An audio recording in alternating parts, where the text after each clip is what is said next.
Hi, I'm Tim Sonova, and welcome to Work Shouldn't Suck Live, the morning-ish show. On today's episode, we have another amazing guest, Mara Walker, Chief Operating Officer of Americans for the Arts. But first, want to welcome to the show everyone's favorite live stream co-host, Lauren. How's it going? Oh, it's finally Friday. It's finally Friday. It's been a year, but it's finally Friday. So on Wednesday, we finally found a good Chinese place in Albuquerque, and the kids had really been working my last nerve. And it felt like a Friday. So I was like, listen, don't ask me for anything. Here is the food. I was like, it's Friday and y'all worked my last nerve. And they looked at me. They were like, is it Friday? And I was like, it's Friday. It's Wednesday. Yeah, no, it's Lauren Ruffin weeks. Yeah, I was done with them. Nice. Yeah, but it's finally Friday, so I can actually be done for real. So that's right. It's exciting. Well, and we are closing out another Jeopardy Champions Week with our guest today, Mara Walker. Mara is currently the Chief Operating Officer of Americans for the Arts. She was instrumental in the merger of the National Assembly of Local Arts Agencies and the American Council for the Arts that led to the formation of Americans for the Arts. And she has played an active role in other partnerships and mergers that has grown the organization. She has seen Americans for the Arts grow from a 5-staff member organization with a budget of $300,000 to a 65-person organization with a budget of over $19 million. She is currently the vice chair of Theater Washington and serves on the International Advisory Board of the Hong Kong Arts Development Hong Kong Arts Development Council. And we are very excited to have her join us today. Without further ado, Mara Walker. Mara, welcome to the show. Good morning-ish. It's good to see you both. Oh, it is good to see everybody this morning. I'm feeling really grateful. Yes. Me too. Yes. Yeah, I was wondering, so this is Champions Week. Jeopardy also does University Week. Is next week University Week, no matter who we have on? It could be. We'll have to work on it. We'll have to figure it out over the weekend. Yeah, yeah. That's how we'll spend our weekend. So Mara, thank you so much for being here. Can you, how are you? How are you doing? And how's your community doing? That's a tough question for me to answer. So we're starting with a hard one. I am an emotionally conflicted human being to begin with, and right now I think I'm probably in a heightened sense of that. I'm happy, very happy that I and my family, my friends, my colleagues are healthy. And we're fortunate in that regard, but I know a lot of them have had experiences with family members or friends who have been sick or even in the worst case passed away. So I'm sad for them. So I'm both happy and sad. I'm appreciative of the people who are working so hard on our behalf, the medical workers, the people who are stocking our grocery stores, the people who are delivering our mail and our packages and are doing so many things on our behalf. But I'm sad because I go for a walk every night and I still see people in groups and I get all this conflicted information from our nation's leadership. And so I'm sort of, both appreciative, but also a little bit confused about what's going on. And so I would say one word right now, I think would be conflicted. Is how I'm doing. Yeah, that makes sense. There haven't been too many folks in groups in my neighborhood, but I would be pretty like, what the F are you guys doing? What are you doing? Yes. I walk around them. I try to illustrate how I would hope people would be behaving, but it still exists. People are still blind to what's going on. It's amazing to me. Yeah. And you asked about community. I think you also asked about how our community is doing. So, Americans for the Arts is a national organization working to help advance all the arts in this country. And I can explain that much further if you'd like. But what we're seeing through the great research of our research team is that we're looking at, over a $10 billion problem here, a direct hit of about $4.5 billion to our nation's arts organizations, plus an additional over $6 billion hit from our audience spending. So the economic impact on our communities with this devastation that's happening with the arts has been unbelievable. And then, we're seeing through also great research we've been doing, the hit to individual artists has just been unbelievable. I mean, 2/3 right now are out of work. We're seeing more than half of them just don't have a kind of safety net, any kind of backup. So I would say right now our community is pretty pretty devastated. And yet there's such resiliency. What our nation's local arts agencies are doing to support the artists and arts organizations in their communities and engaging them in thinking about new ways to rebuild our communities. So again, there's that conflict of the pain that people are feeling right now with this incredible amount of work that's happening to engage artists and arts organizations has really been incredible. What are the conversations like inside of Americans for the Arts about this? How to respond, what role to play at this time? Well, we've been gathering up people. As one of the primary things we do is really to convene people. So we've been holding webinars and online conversations and allowing people to share their strategies or just share their emotions. Our incredible legislative team has been providing information on how to access the CARE Act resources or other kinds of relief programs that are going on through a resource center that we created.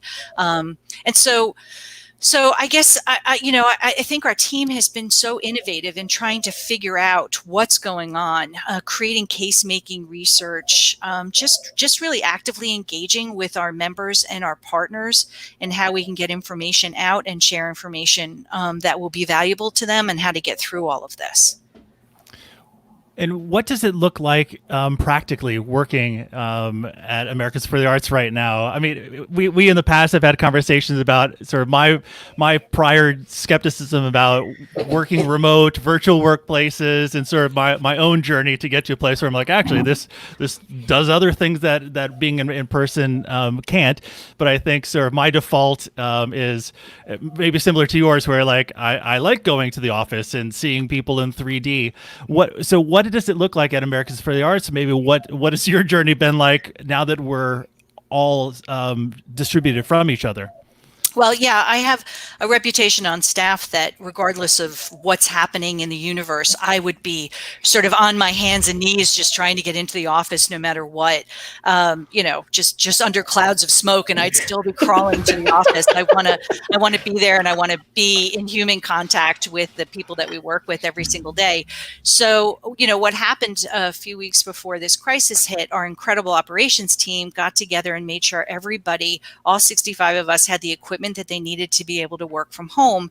And so we've all been online and prepared to do this. And so we've been on Zoom calls, or I have been on Zoom calls literally from 9 a.m. to 6 p.m. at night. And that's tough. That's tough. On the other hand, it's the best way to make sure that everybody's voices are getting heard in the variety of conversations we've been having about how to serve the field, how to do business continuity. And so we're constantly brainstorming and looking at new ways to do that. So it's not my favorite way of working. I was not a huge proponent of working from home. I like human to human contact and the brainstorming and creativity that comes with that. But, in the absence of that, we've been making it work. The team is phenomenal. They've been sharing food strategies and balancing life and work strategies and how to exercise and how to incorporate the arts into our lives every single day. We share poems. We share lots and lots of stories. We have happy hours. We have lots of ways to connect outside of the intensity of the work that's happening right now. And I feel like that balance has helped me see everybody's face, not just a subset of people that, I'm working with on a regular basis about COVID work, but the operational continuity too. And that's been, the creativity has been really wonderful to see. Have you had a chance to think yet about what might make it to the other side now that you're forced to be entirely virtual when it goes back to maybe being in person in offices? What might maybe surprised you, or like, actually, that's a really great thing. We should try and hold on to that as we sort of iterate into what's next? Yeah, I think a lot of that takes the form is we're looking, we just like every other organization out there has been hit with a revenue challenge, and whether that's contributed dollars or earned income dollars, we've really been hit. So we're trying to do budget scenarios, rethink all of our programs, just sort of creatively reinvent the organization as we're going through. And so what does that mean 6, 12, 18, 24 months? That's what I'm really thinking about from now. What's the field going to need? What are our communities going to need? And as an organization, I think people are are going to kind of like it. I like my commute down the hallway and being able to wear jeans every day and, my slippers to the office. Oh, you're still wearing the hard pants. Yeah, no, Come over to the other side. Come over to the soft pants side. Come on. I like having crazy curly hair Monday, through Friday, and not having to worry about any of that. And people have been very kind and generous about that. But I still will probably want to be back with everybody. But that might mean office sharing. We might be able to save on space. We may be able to have a lot more flexibility with people who do want to work from home or are working from home in a variety of ways. So I don't know yet how it's all going to play out for a group as intense as ours, and a group that's used to traveling and being out there, that's been curtailed and been in the office. I think it's going to take a long time for all of this to come back into a very different normal. And I want us to be open and creative as to what that will be, and not challenge myself to have a vision of it right now, but to learn from every day as we're getting together and brainstorming the tense moments that come with some people feeling like they're not being heard or seen in a Zoom call, with the ability to get people into a room together. So I think it'll be different, but I'm not quite sure how yet. One of the ways you bring people together is through the annual convening in late June. I imagine there are conversations that are going on, challenging conversations, deep conversations about bringing people together and what that means at this time. Can you give us any insight into what might be going on behind the scenes with the annual convention? Yeah, well, I'll take it even broader than the annual convention. We have about 12 national gatherings that we do every year, from the National Arts Action Summit to the annual convention to the National Arts Awards, Arts and Business Partnership Awards, our Arts and Business Roundtable that we do up at Sundance. So we are taking every single one of those programs and reimagining what they could be in this scenario where you can't bring 1,000 people together or 500 people together.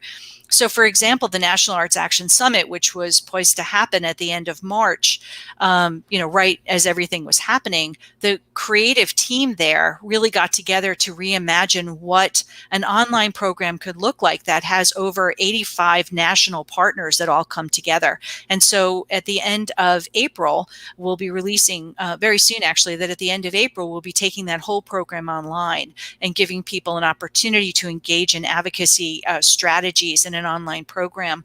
We are thinking about the convention. We're thinking about, in lieu of taking a number of leaders up to Sundance and up to the mountain, which we would normally do in September, how can we have an online dialogue about what does this mean for mental health? What are these, what have we been learning about taking care of one another and having conversations like that?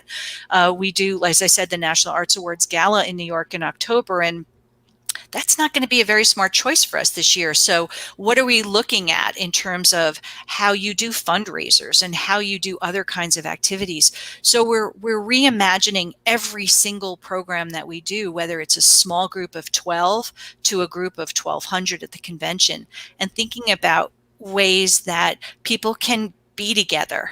There's going to be a limitation, I feel like, for how many virtual things people are going to want to do, but they're going to want to see each other. I see that now when we bring together groups like our United States Urban Arts Federation, and they're just like, it's so good to see everybody's faces, and it's so good to hear from our colleagues across the country.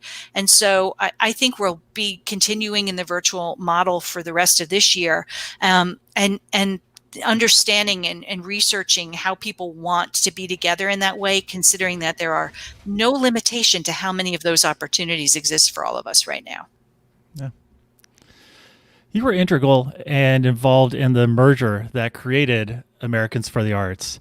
I'm curious, I can imagine as we go through this, organizations will think about mergers and acquisitions. Sadly, organizations will go out of business. What advice do you have for organizations who are like, let's explore a merger, let's explore an acquisition from the things that you've learned, like that are really important? What would you have to offer? Well, I'll say a couple things about this. First, we've always been a huge proponent, particularly of small organizations or medium-sized organizations, for them to share back-end services, for them to think about how they could be looking at shared administration and finance kind of services. And I'm hopeful that more organizations will consider partnership opportunities like that, that their art will continue, but they might continue in different kind of models. That's something that we have always been encouraging arts organizations to think about. On a national scale, there are a lot of organizations that have resources so that they'll be able to continue, whether they have endowments or other kinds of things. But I do think there will be a number of organizations that say, hey, let's consider where there are mutual goals and mutual objectives in the work we do, and how can we accomplish those by being together, whether our staffs become unified or there are new kind of partnership models or new programming that we could do together. Now, that only works successfully when people are very clear up front about what they want to accomplish, what their goals are, so that no one feels a loss through a merger or an acquisition, but they feel like they are able to continue in the incredible and impressive goals that they had. When we created Americans for the Arts, it was a beautiful marriage between the National Assembly of Local Arts Agencies that had all of these on-the-ground workers who were building better communities, supporting the artists, supporting the arts organizations in their local communities, with the American Council on the Arts, which had a lot of patrons. It had, higher level sort of people who were thinking about the education system and that kind of thing.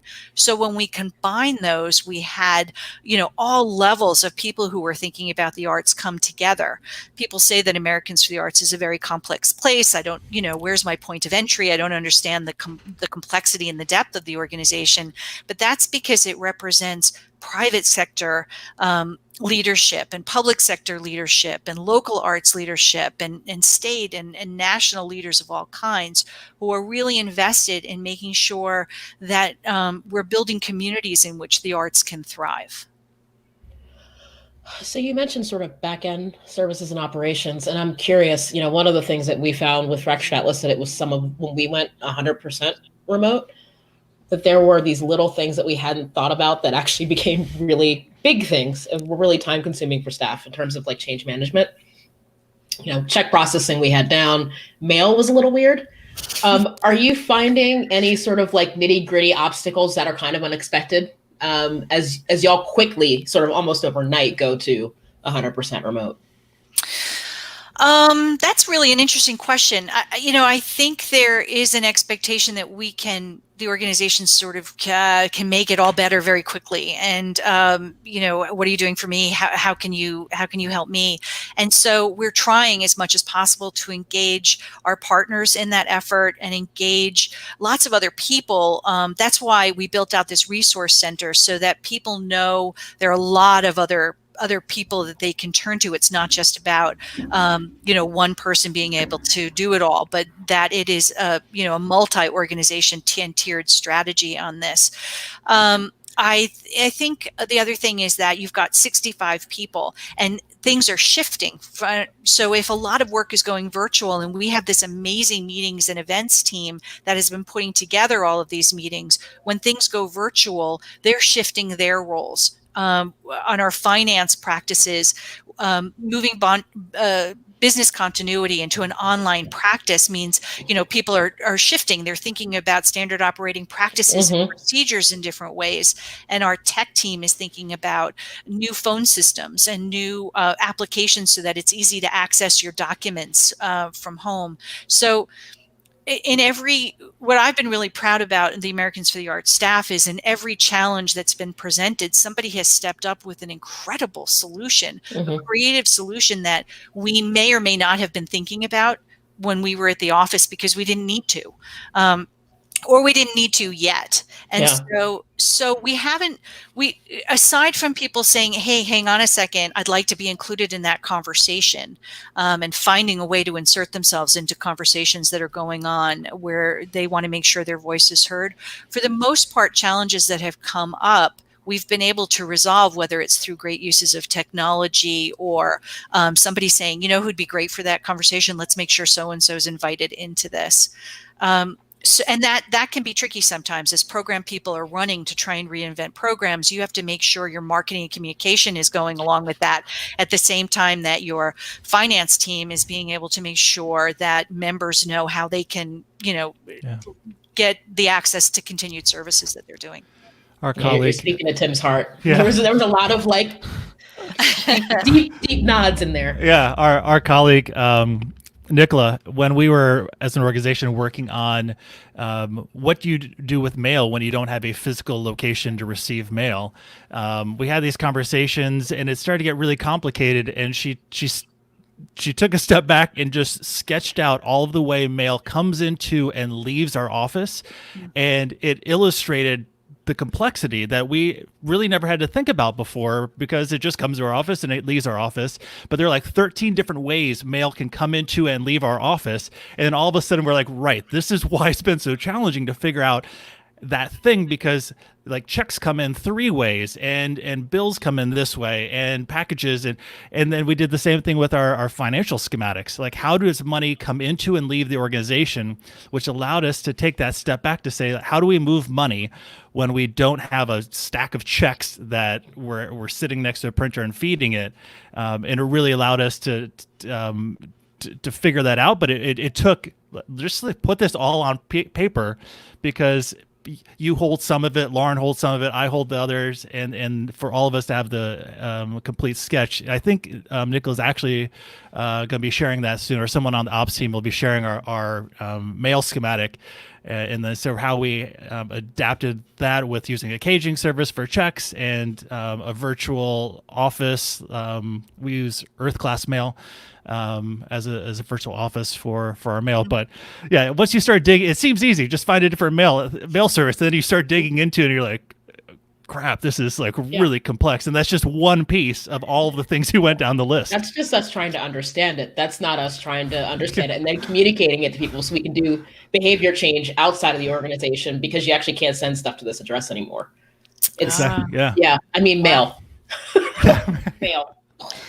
Yeah, we've had a number of Brave staff who go in. One person goes in once a week to go through, because you still have mail coming into a location, and so we've had to do that and rethink all of our finance systems, which we were in the process of actually, thank goodness, rethinking anyway. So we were able now to just speed up that process a bit. I mean, we're about to go into a budgeting season over the course of the summer, and we are, reinventing how we're doing everything from budgeting to scenario building to all of that. And really, as I said, fortunately, we were in the midst of a lot of that anyway. And so, of rethinking about where checks are going and how they're processed in a totally different way. So our finance systems are going to look very, very different in a few months than they were 6 months from now, or 6 months ago. Yeah.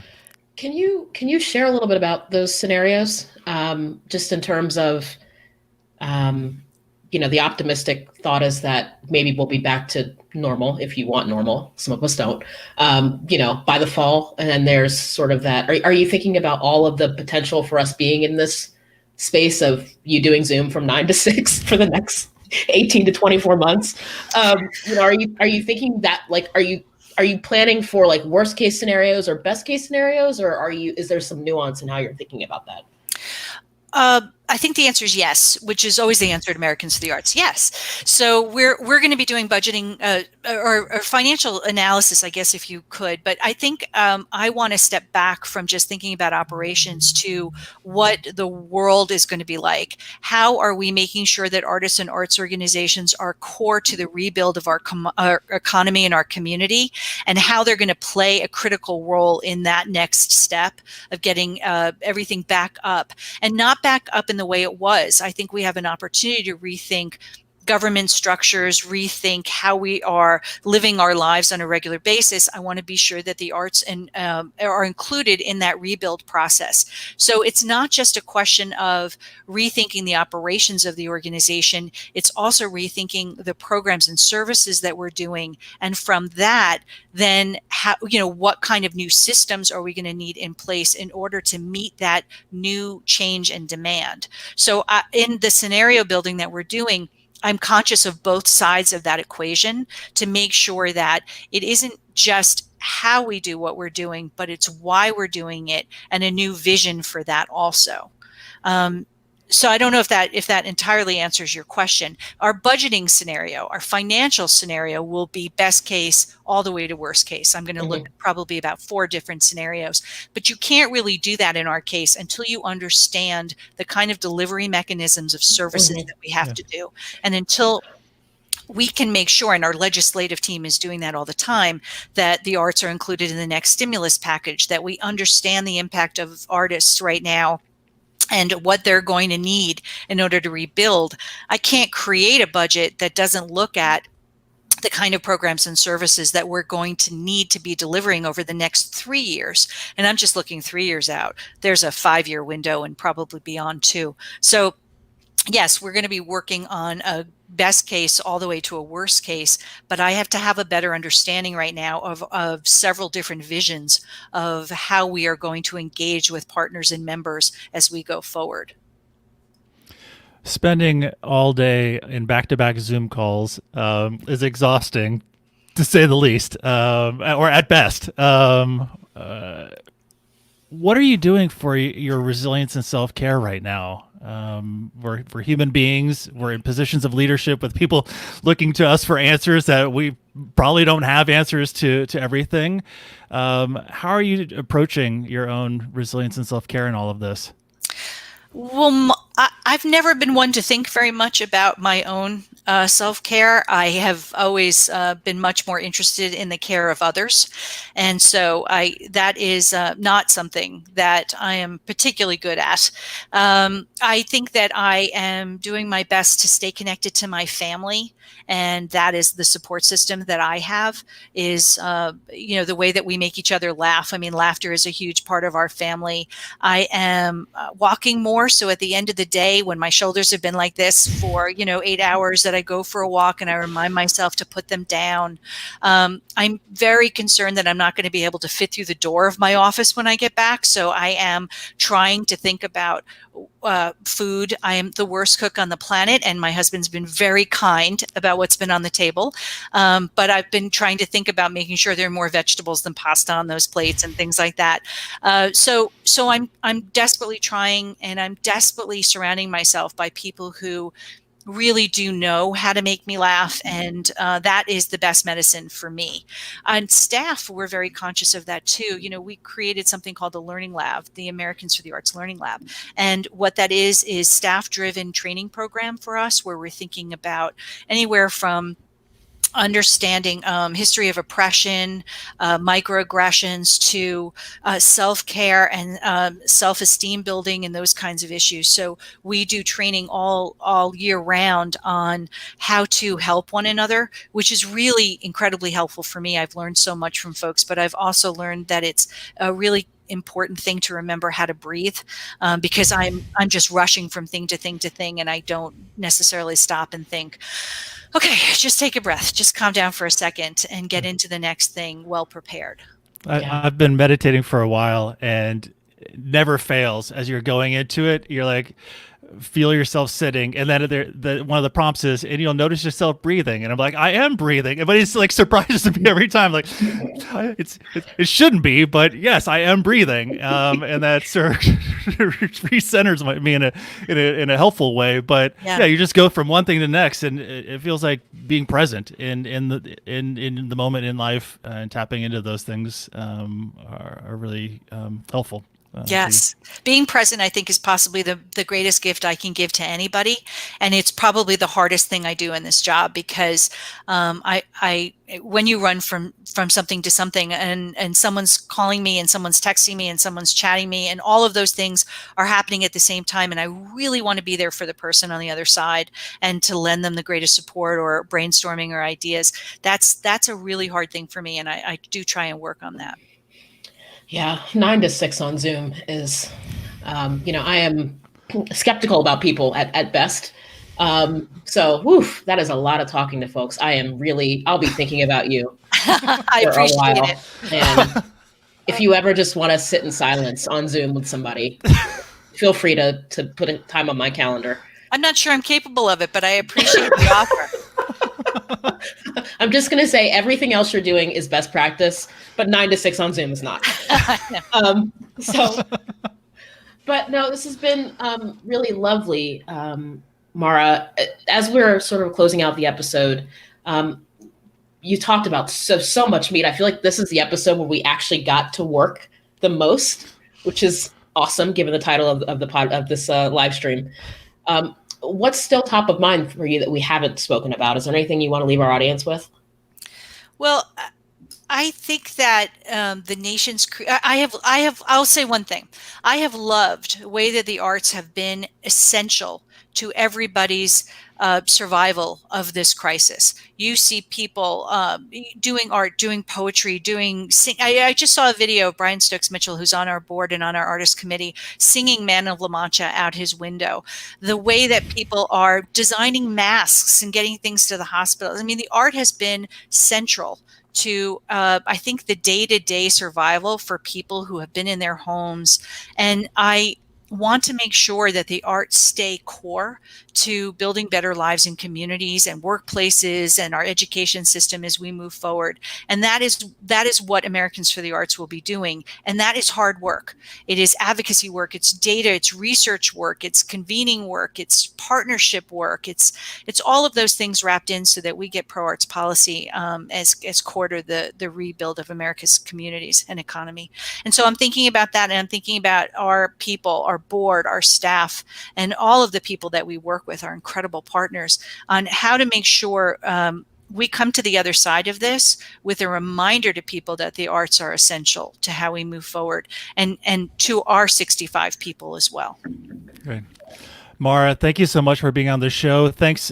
We've got some great chat comments here. It's been really wonderful to spend the morning with you. Thanks for making time. Thanks for having me. It's great to see you both. Same. Have a great weekend.